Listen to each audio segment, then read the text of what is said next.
ગરડા જેવો કામ જપ નહીં થતો આખા દાડામાં આખો દાડો ગલ્લો ગલ્લો કરે છે જતો એ જવાય આવો રસિકભાઈ જાઓ ગયો એક ગરમ એક પોતનો માવો બનાવી દો ને ગોઠવે કાપી દો કેટલા વાગે બનાવો જે 10 વાગે એટલે 20 વાળા તમારે ડુપ્લિકેટ આવે આ તો પીળા પાઉં છોડવાનું હા પીળા 5 રૂપિયા કશું કે તમે હું આમાં ભાઈબંધને બગાડ કરો મસાલા ભાઈબંધ તો સારા જ છે ખાવું જ જોઈએ તારો હા મસાલા તો થાય તારો મસાલા ના ખવાય તારો બની એ ખા થોડો હું ચખાડું તું ખા લો મસાલો લાવ 20 રૂપિયા લાવ ગોઠવે કાપો હાલો હાલો મસાલો એટલે મસાલો હંગાતી ગોલ્ડ પીશો નહીં બસ થૂમશે જ રી મસાલો કોઈ શાંતિ પીન જો શાંતિ દી એ ભાઈ ખાવ રે થોડું થોડું ભરતભાઈ ખો કશું ના થાય એનો તાર મસાલો લેવો ભાઈ નો ખાઈ જાય છે થેન્ક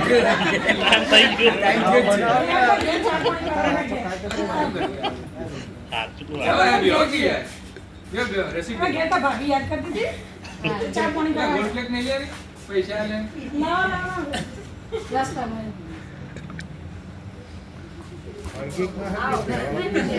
મજા બાપી લે મસ્ત ચા બનાવી દે ये भी मैंने जो भरी ना आया હસમુખ કાકા ડલ્લા જઈને આયા और मैं तो एक कदम तो उठ है वैसे 10 અરે ભાભી રસ્તામાં મળ્યા હું તો નાચ પાડતી હતી કે ના જવા આખો દાડો ગલ્લો तो ગલ્લો रोज कहीं कहीं थाकी हो तो मैं समझाओ तो હું રોજ સમજાવું પણ પડતો જ નહીં ને તમારી જે ટેવ હે ને એવા છોકરા પાસે નાના છોકરાને પડવાની છે તમારા પપ્પા ખાય તો એ ખાશે તો હું કરવાનું મારો તો તમને શીખ છોકરો ગમું થાય મસાલો ખાવાથી હું આખો થાય ગોમ ખાય આખો ગામની ચિંતા શું કરવા કરો પહેલા મારી મારા છોકરાની ચિંતા તો કરો હું ચિંતા દે આ જે જોવાય હું લાઈન આવે જો ખુલ્લા કેવા જો લે કોઈ વગર જાય ચૂક તો હોય નહીં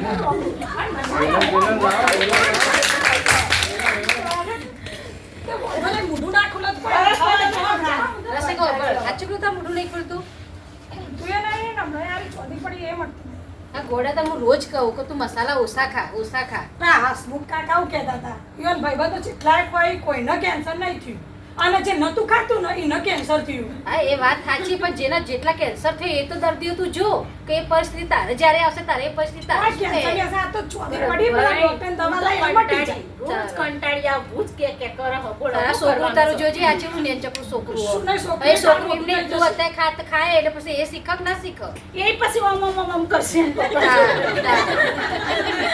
એટલે અત્યારથી હજી કોઈ વધારે વહીજું નહીં હજી તું સમજ અને થોડું આ વ્યસનથી થોડું દૂર રહે અરે જજો દવાખાના હું તો નહીં આવતી પણ તમે જજો હા દવાખાને ના જાય તો ચોધી તો મટી જાય 4-5 દાડા મટી જશે આ મહિનાથી પડી છે ચોદી તો ખવાતું નહીં હવે તો તાર મોઢું એ ખુલતું નહીં ચોધી પડી અરે બીડી પીવે તો મોં જોઈને ખુલ્લો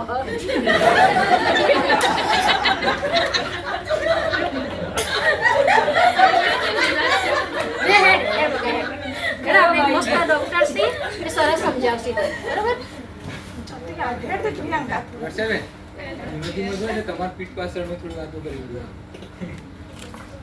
આ રસિકભાઈ બૈરું ખોટી રાડો પાડે આખો દારો ઘરમાં પડ્યો રે અને બૈરાના પૈસે ખાય આ બધું બૈરું મંચુરિયન ને પાવભાજી લઈ આવે અને બધું બજારનું ખા કરે છે અને કોમ ધંધો કશું કરતો નહીં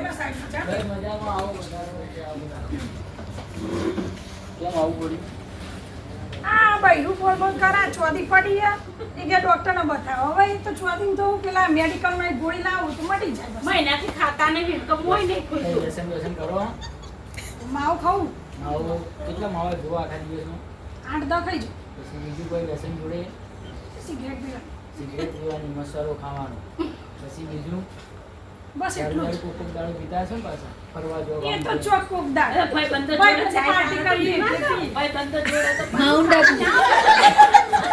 ભાઈ બંધ જોડે પાછું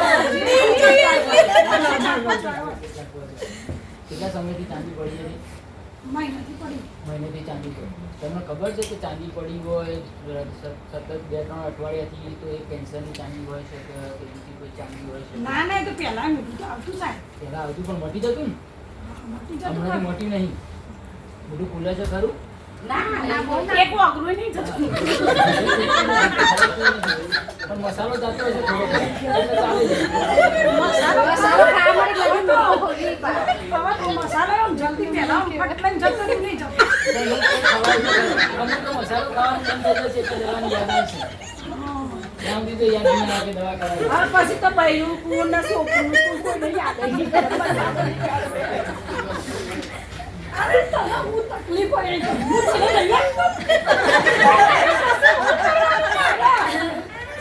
હવે ચલો તો આપણે તમારું ઓલું કેન્સર જોઈએ. તમને કોઈ લક્ષણો કેવા છે શું છે તો પહેલાં આપણે તમને જોઈશું તમારા અંદર લક્ષણો છે કે નહીં. એના ઉપરથી જો જરૂરિયાત લાગશે તો આપણે આગળ તપાસ કરાવશું, બરાબર. અને એના પછી જે જરૂરિયાતો હશે એ પ્રમાણેની દવા થશે, બરાબર. અને સાથે સાથે તમારે વ્યસન છોડી દેવું પડશે, ઓછું કરવાનું કે એવું કશું પણ સાહેબ ધીમે ધીમે હું એક કામ કરું, 8 ખાઉં એક દાડા પછી અઠવાડિયા પછી 7 કરું, એમ કરતે કરતે એક તો ખાઈ જ ચાલે. જિંદગી આવડી થશે તો હજી આટલા ફેલાઈ જાય તો હજી તમારું વ્યસન બંધ નહીં થયું હોય. પછી તમારું વ્યસન હજુ તો તમે એક મસાલા ઉપર આવ્યા છો ત્યાં સુધી તો આખા મોઢામાં કેન્સર ફેલાઈ ગયું આ છે. તો પહેલા તમે ચેક કરો, પછી હું રિપોર્ટ કરાવું, કેન્સર આવે તો પછી બંધ કરી દે. કેન્સર આવો ને બંધ કરવું, કેન્સર આવો નહીં તો બંધ કરવું એ નહીં, પણ કોઈ ના હોય તો વસ્તુ ખવાય ને. હાલ તમે વ્યસન કરો, હાલ ધીરે ધીરે ચાંદી પડી હોય, ધીરે ધીરે મોટું અંકળાવા માંડ્યું હોય, આ બધા કેન્સરના પહેલા લક્ષણો. આમાંથી પછી કેન્સર થાય. આટલાથી તમે સુધરી દો તો કેન્સર સુધી તમે પોકો નહીં, પણ જો તમે સુધરશો નહીં તો આગળ તમે કેન્સર સુધી પોકશો ને પછી સુધરવાનો કોઈ મતલબ નહીં. પછી આ મોટું આવવાથી કાઢી નાખી દેશે. કેન્સર થાય બધું કાઢી જ નાખે, એ બધું થતું રહે. જતા રહે. તે છોડી નહીં જતી રહું.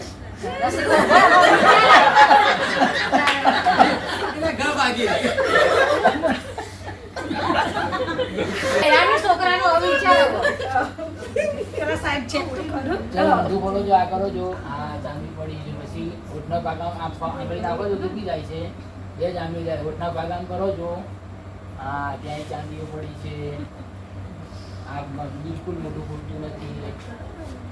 ચાલુ કરો તો આપણે થોડા રિપોર્ટ લખ્યા એ પ્રમાણે તમે રિપોર્ટ કરાવો, બરાબર. અને પછી આગળ જોઈશું. ત્યાં સુધી તમે હાલ બધું જ વ્યસન બંધ કરી દેજો, આજથી જ બંધ કરી દેવાનું.